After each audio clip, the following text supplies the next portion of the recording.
When the Chicago Bulls drafted Coby White 7th overall in the 2019 draft, the selection was met with some skepticism because while most agreed that he had the tools and skills necessary to be a high-level shooter and outside scoring threat, and with the proper development and maturation could become a solid scoring point guard, but the question remained, would his skills translate to the NBA level for a player who was a bit undersized, and more so being undersized for his wingspan, not necessarily his height, which hindered his ability to play defense and also would make it difficult to shoot over longer, taller guards. And look, for a lot of Bulls fans, the 2019 draft was a disappointment mainly due to the fact that the Bulls had tanked all season long, finished with the 4th worst record in the NBA, and they hoped to land either the number 1 or number 2 pick to get Zion or Ja, but of course the downside of tanking, nothing is guaranteed no matter how many games you lose, and the Bulls would slide all the way to number 7. But regardless, while Coby White's tenure with the Bulls has been an up and down ride, met with inconsistent play, injuries in his 3rd season, the pandemic that ended his rookie season early when he was finally starting to heat up, no summer league in his sophomore year, a shortened training camp, and of course,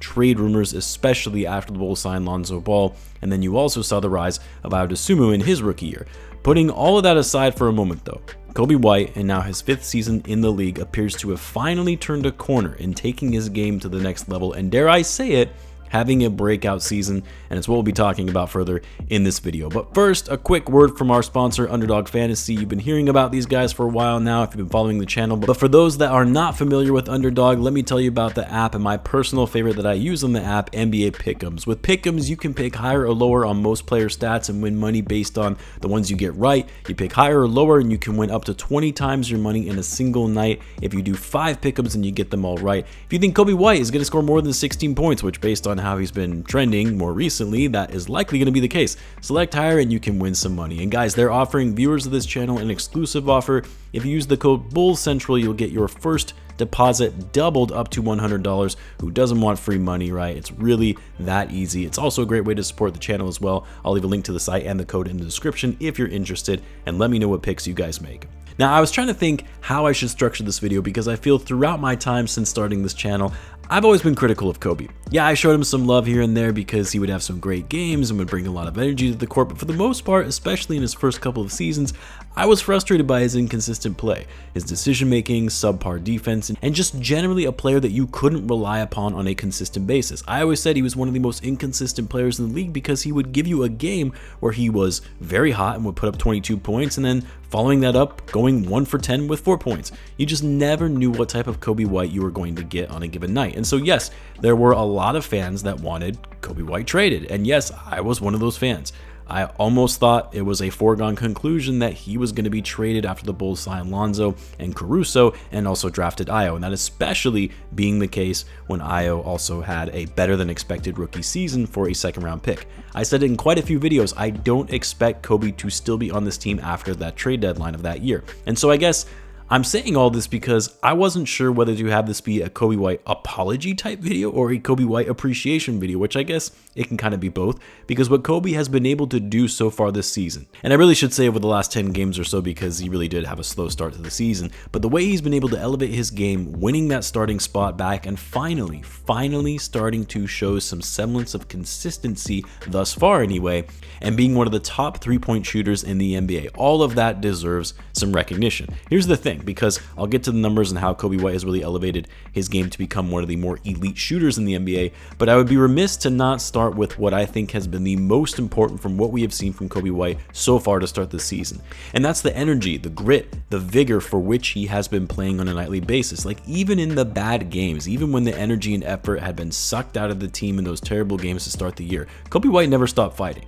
He always continued to play hard and with aggression, and that's on both ends of the floor. For a guy we've harped on for not being a defensive player, what I appreciate is that he at least tries on that end of the floor, sacrificing his body on defense, drawing charges, which by the way, he leads the Bulls in charges drawn and is top 5 in the league in total charges to date this season. Like Coby isn't afraid to get dirty. And any player who is going to give maximum effort every night, no matter the circumstance, deserves some appreciation. But it's not even just that, it's also how he gets hyped and excited when he sees his teammates do well. What was most telling to me after Alex Caruso hit that game-tying 3 against the Bucks to send it in overtime was the emotion and excitement from Coby White. I love that about him. He wants the team to do well and he wants his teammates to do well. And I feel like him being a more vocal leader and getting his guys motivated and energized cannot be understated. Now, as far as Coby's shooting, because I don't think people realize just how good he's been, especially when his overall shooting numbers for the season may not look that impressive because he was so cold to start the year. But Coby has talked about his shooting in recent interviews and giving praise to the team's new shooting coach, Peter Patton, talking about how he's really helped him, talking about how he finally started to learn his shot, how before everyone knew he could shoot, so they just told him to keep shooting. But learning your shot, why he misses, why he's taking the right shots, the wrong shots, changing his form and release depending on the situation in the game. And you can see this really taking Coby's shooting to the next level, because not only is he shooting a career best so far on the season at 41.7% on over 7 attempts per game, the highest percentage in volume for his career, but in just the last 10 games, which yes, includes some of those bad losses, Coby is shooting a staggering 51% from 3 on 9.2 attempts per game. Nobody, not even Steph Curry, Tyrese Halliburton, Trae Young, Damian Lillard, some of the league's best three-point shooters are shooting even close to that kind of percentage on that high of volume. For reference, Steph, in the same time period, is shooting 41% on near 11 attempts per game. Tyrese Halliburton, who is having an insane season, especially shooting it from 3, is shooting it at 46% on 10.7 attempts per game. And over the last 10 games, Coby has made more threes than any player in the NBA, shooting 47 for 92. Even for the season on the whole, despite the slow start, Coby is still top 5 in the league in three-pointers made, and third in overall percentage on that volume, only behind Steph Curry and Tyrese Halliburton. The way Coby has also been able to find his shots too needs to be stated. Moving off the ball, getting better looks when he's playing off the screen or stepping back into a 3. The Bulls' overall improved ball movement has helped in enabling Coby to get wide open looks he would not have seen last season. It's also worth noting that Coby and his three-point rate percentage over the last 10 games is number 1 in the league, yes, ahead of Steph Curry, and his overall true shooting percentage remains in the top among guards over said time frame. But look, the numbers aside, Coby is playing with such high confidence, the most aggressive we've seen him play throughout his career, and with Zach Lavine being out,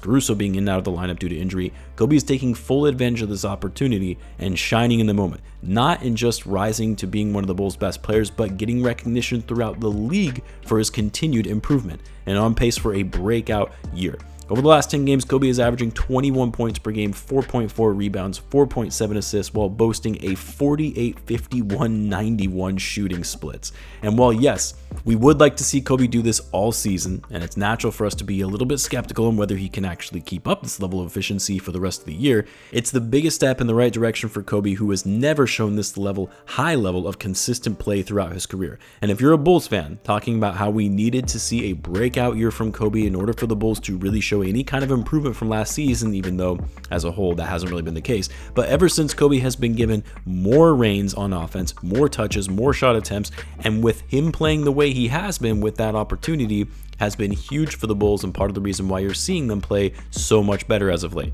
Hopefully we continue to see this level of play from Coby sustained for the rest of the season. Let me know what you guys think of Coby's performance so far this year. Let me know in the comments. As always, be sure to subscribe, and I'll see you in the next one.